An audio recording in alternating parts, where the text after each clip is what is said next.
Ever heard of a medical breakthrough, like a potential lifesaver getting shelved because of something as, dare I say it, boring as finances? Unfortunately, yeah, it's more common than you might think. Really? Yeah, it's like we're talking Nobel Prize-worthy research left unrealized because the financial planning wasn't quite as, how do I put this, cutting edge as the science. Wow. That's rough. Talk about a scientific tragedy. But that's where this deep dive comes in, right? Absolutely. We're arming you with the ultimate financial armor today. The best defense. Yeah.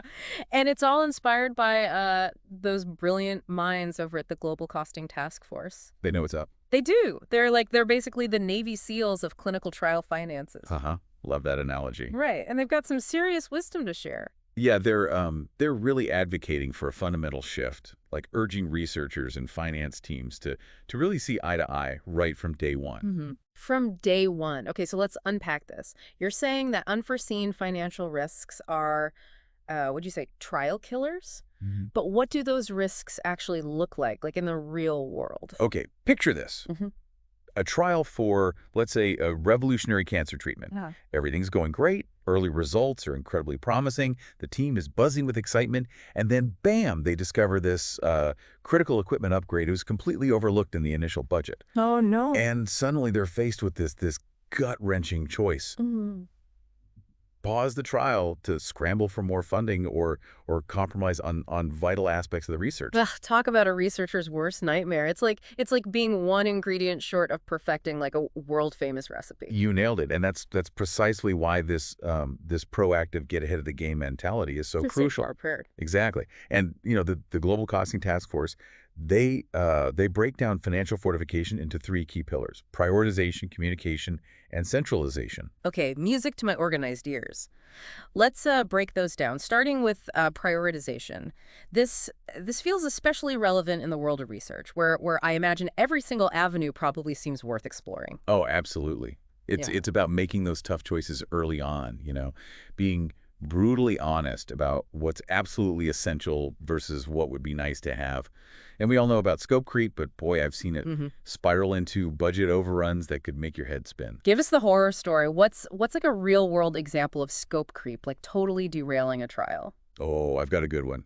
I once consulted on a trial where the initial plan was very focused, right? They were going to study one primary outcome, but enthusiasm was high. Everyone was really excited, and soon they were adding secondary outcomes and then additional patient groups, even fancy new tech that wasn't in the original plan. And by the time they realized the financial strain, they were in way too deep.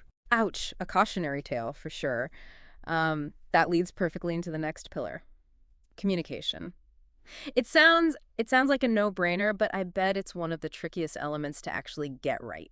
Yeah, you hit the nail on the head there. You've got, these brilliant researchers, right? They speak the language of data and discoveries. Right. And then you've got, the finance whizzes. They speak spreadsheets and risk assessments. Totally different worlds. Yeah. It's like trying to get, I don't know, cats and dogs to waltz. Haha, quite the image. So how do you bridge that gap then? Well, it's all about building a shared language. And really creating these consistent communication habits. Like imagine a world where instead of just, lobbing budget reports back and forth. Right, like volleying. Exactly. Yeah. The research and finance teams, they have regular meetings. They have, shared online dashboards that everyone can understand, maybe even a glossary of key financial terms. Oh, I love that. So instead of a budget standoff, it's a collaborative brainstorming session. That's the dream. That's amazing. Okay, now let's talk about that third pillar, centralized financial planning. I'll be honest, it sounds, well, a bit bureaucratic. Convince us why it's actually essential. Okay, think of it this way. You wouldn't build a house with like blueprints scattered across 5 different offices, right? Chaos. Exactly.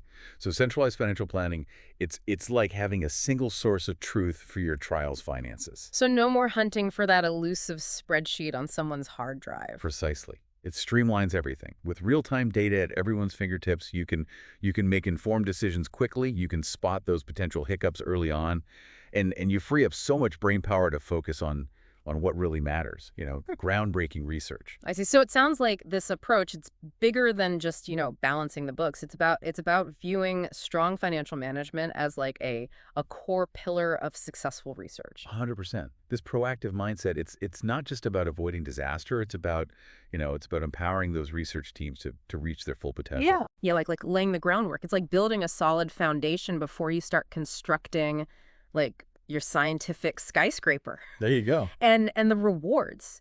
Increased trial efficiency, we're talking speedier timelines, and ultimately, a higher chance of actually achieving that life-changing breakthrough. Now you're getting it. It's about shifting the narrative from like how do we stay afloat Yeah. to, how do we achieve the impossible? Love that. So there you have it. Turns out the key to unlocking, these medical marvels might just lie in a well-structured budget and some really clear, consistent communication. What surprised you most about the financial side of research? Until next time, keep those research dreams alive and, more importantly, well-funded.